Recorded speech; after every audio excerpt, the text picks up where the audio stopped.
TV serial Radha Krishna की कहानी में आज रात के एपिसोड में आप सब देखेंगे कि कैसे श्री कृष्ण राधा रानी को घटोत्कच के बारे में बताते आएंगे नजर और कहेंगे कि आज भीम को एक ऐसे युद्ध के लिए सज्ज होना होगा जिससे वो कभी जीत ही नहीं पाएगा। वहाँ दूसरी तरफ घटोत्कच की माँ उसे ये कहती आएगी नजर कि जिसने जरासंध जैसे बलशाली इंसान को परास्त कर दिया वो खुद कितना बलशाली होगा। महामाया की अंतिम पूजा के लिए मुझे ऐसे ही एक बलशाली के बलि की देनी है, इसीलिए अगर हो सके तो तुम मुझे ये सोच कर दो ये बात का जवाब कि जिसने उस जरासंध का वध किया है वो असल में कितना ज्यादा बलशाली होगा। यह सुनकर घटोत्कच अपनी माँ से वादा करेगा और कहेगा कि ठीक है माँ, आप जिसका बोलेंगी मैं उसका रक्त बलि के रूप में चढ़ाने के लिए तैयार हूँ, आप मुझे आदेश दीजिए। यहाँ घटोत्कच की माँ उससे कहती है कि यहाँ पर माता को प्रसन्न करने के लिए सिर्फ मुझे एक नर बलि चाहिए, वो भी एक स्वस्थ मनुष्य की।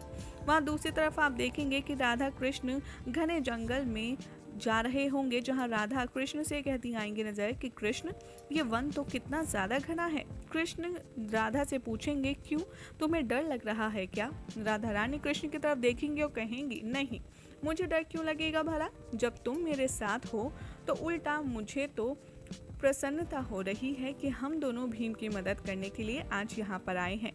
कृष्ण यहाँ पर कहेंगे राधा रानी से अरे वाह क्या बात है, चलो इसी बात पे वन विहार करते हैं और यहीं कहीं बैठते हैं।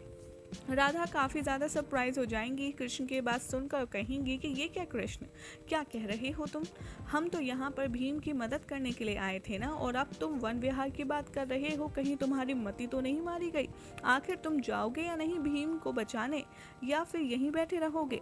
कृष्ण यहाँ पर राधा रानी से कहेंगे कि मन में हाँ यही स्थान सही है और यही स्थान सबसे ज़्यादा निकट है, श्रेष्ठ है, जब भीम को मदद के लिए पुकारने के लिए मुझे ज़रूरत पड़ेगी। वहाँ दूसरी तरफ भीम के सामने फल लगे होते हैं और वो रथ रोक कर कुछ भोजन करने का मन बनाता है। वो कहता है कि चलो फलहार ही कर लिया जाए, और वैसे भी इतने स्वादिष्ट फल हैं, इन्हें देखकर मैं भला अपनी भूख को कैसे मार सकता हूँ। भीम जैसे ही फल तोड़कर खाने बैठते हैं, वहाँ पीछे से आवाज़ आती है और वो कहता है राक्षस कि तुमने आखिर मेरे वन से मेरे बिना अनुमति के कैसे फल तोड़े और तुम इन्हें ग्रहण कैसे कर रहे हो? यहाँ पर भीम और घटोत्कच का पहली बार आमना सामना होगा और उसके बाद इन दोनों में द्वंद्व छिड़ जाएगा। जी हाँ, घटोत्कच भीम को ये सिद्ध करने में लग जाएगा कि वो सबसे ज़्यादा बलशाली है, तो भीम भी अपने सहस्त्र हाथियों के बल को दिखाने के लिए उससे फाइट करेंगे। दूसरी तरफ आप देखेंगे कि राधा कृष्ण जंगल में बैठे होंगे। वहाँ पर राधा से कृष्ण कहेंगे कि राधा मुझे बहुत भूख लग रही है, मुझे खीर ला कर दो ना। राधा कृष्ण की बात सुनकर शॉक्ड हो जाएंगी, कहेंगी अब इस घने वन में मैं कहाँ से लाऊं, कहाँ मिलेगी खीर? ना तो यहाँ पर दूध है, ना ही गुड़ है और ना ही भात। कृष्ण कहते हैं वो मुझे कैसे पता होगा, वो तो तुम ही जानो ना। मुझे तो भूख लगी है और मेरी एक ही इच्छा है कि राधा मेरे लिए अपने हाथों से खीर बनाए और मैं उसे खाऊं, और ढूंढने से तो भगवान भी मिल जाते हैं राधा। तो क्या कृष्ण की भूख के लिए तुम इतना भी नहीं ढूंढ सकती?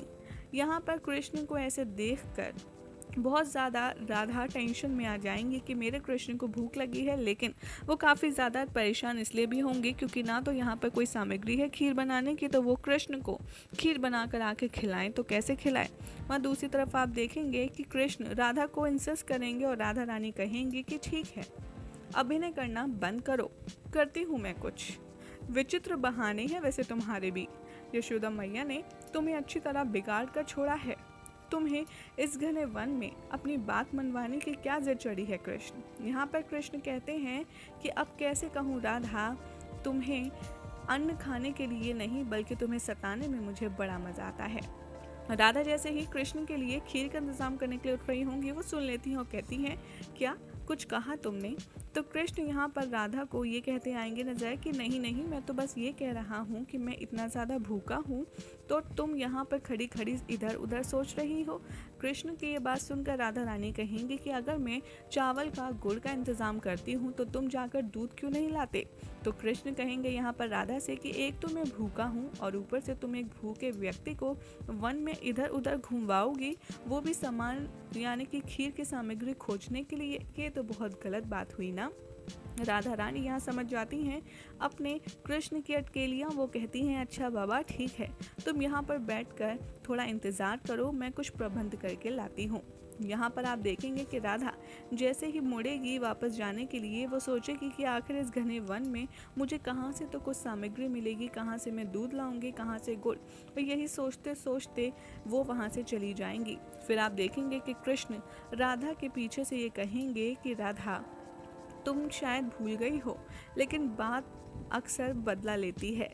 यानी कि तुमने जैसे पहले जंगल में होकर अपनी भूख का एहसास मुझे करवाया था और तब तुम्हें भूख लगी थी और मैंने तुम्हारे लिए खीर बना कर दी थी, आज मेरे लिए तुम बना कर दे रही हो। प्रेम में यही तो होता है, जो कुछ भी करते हैं वो सब कुछ लौट कर ज़रूर आता है, चाहे वो कोई रिश्ते में की हुई वादे हो या फिर उनके स्नेह। सब कुछ प्रेम में आदान प्रदान का ही होता है।